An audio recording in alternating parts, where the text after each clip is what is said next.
Hola, en esta clase vamos a ampliar algunos conceptos relacionados con las formaciones propias de sustancia gris y sustancia blanca que enumeramos previamente en la clase de generalidades. En primer lugar, vamos a hacer un breve repaso de lo que es el tejido nervioso. Habíamos mencionado que está compuesto por una unidad básica funcional que denominamos neurona y por una unidad de sostén a la que denominamos neuroglía. La neurona debe presentar tres características: irritabilidad, que era la capacidad de detectar y responder a un estímulo ya sea interno o externo; conductividad, que definíamos como la capacidad de transmitir la información de un punto a otro; y la excitabilidad, que es la capacidad de cambiar su potencial eléctrico y poder transmitirlo por todo el axón. Estas tres características permiten que se desarrolle la principal función de la neurona, que es la transmisión de un impulso nervioso. La misma también se desarrolla gracias a la sinapsis entre neuronas. La neuroglía, que es la unidad de sostén, cumple tres funciones principales: sostén, nutrición y defensa. En este diagrama podemos observar las células que conforman la neuroglía.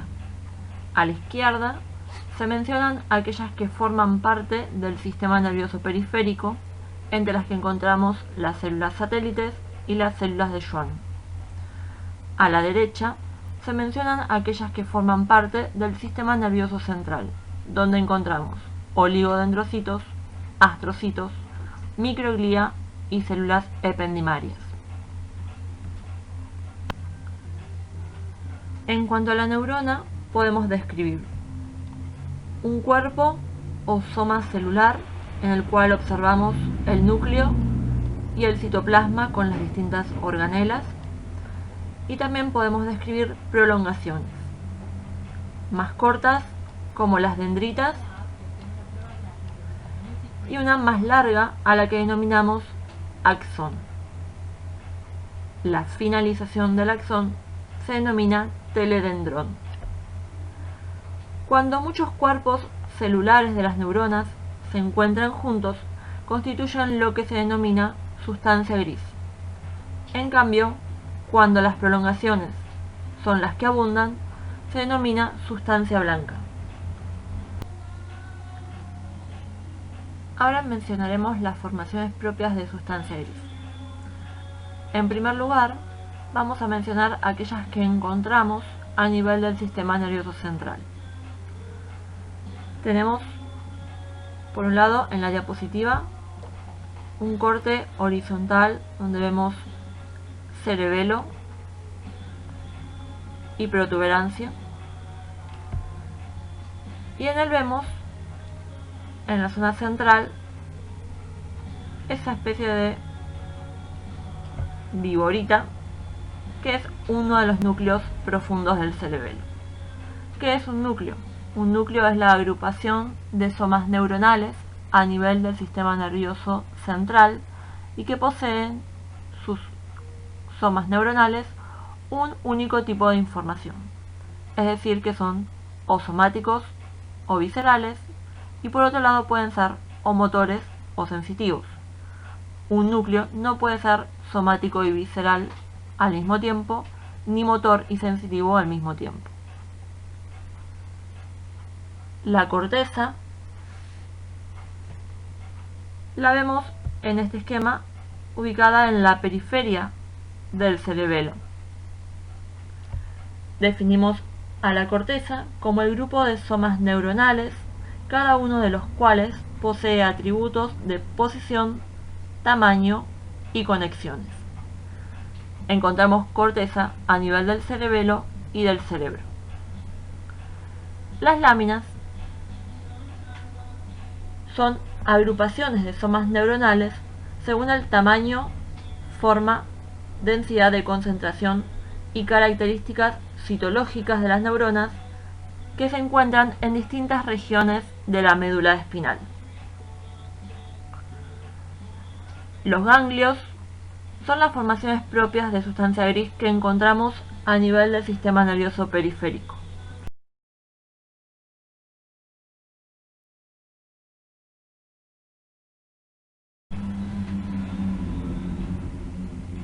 En el dibujo de médula espinal podemos observar la sustancia gris ubicada de forma central o profunda con respecto a la sustancia blanca que se encuentra en la periferia o más superficial. Dentro de esta mariposa que dibuja la sustancia gris en la médula espinal es donde encontramos las láminas. Aunque tenemos que tener en cuenta que también vamos a mencionar núcleos dentro de la sustancia gris de médula espinal. Como ejemplos de ganglios, observamos esta estructura anexa al nervio raquídeo. Esa estructura es un ganglio que se denomina ganglio anexo a la raíz dorsal del nervio espinal raquídeo. Este ganglio es un ganglio sensitivo. En cuanto a las formaciones propias de sustancia blanca, vamos a comenzar mencionando aquellas que encontramos en el sistema nervioso central. El primer concepto del que hablaremos es el de haces o tractus. Estos se definen como el conjunto de fibras con igual información o significación funcional, igual origen, terminación y sentido. Como ejemplo podemos mencionar el haz córtico-espinal. Los fascículos son, en cambio, el conjunto de fibras que poseen distinta significación funcional, que poseen igual o diferente sentido y con un origen y terminación diferentes. Entre ellos podemos mencionar, a nivel del tronco del encéfalo, el fascículo longitudinal medial. Los lemniscos poseen igual significación funcional, igual sentido, igual terminación y pueden presentar un distinto origen. Los lemniscos son formaciones de sustancia blanca que encontramos a nivel del tronco del encéfalo. Por ejemplo, el más conocido es el lemnisco medial.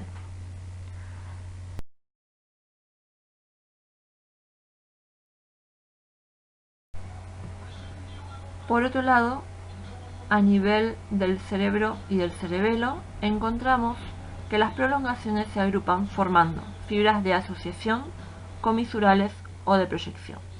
Para explicarlas vamos a utilizar este corte horizontal que tenemos aquí abajo, donde observamos cerebelo, donde describimos hemisferio cerebeloso derecho, hemisferio cerebeloso izquierdo y en la línea media el vérniz.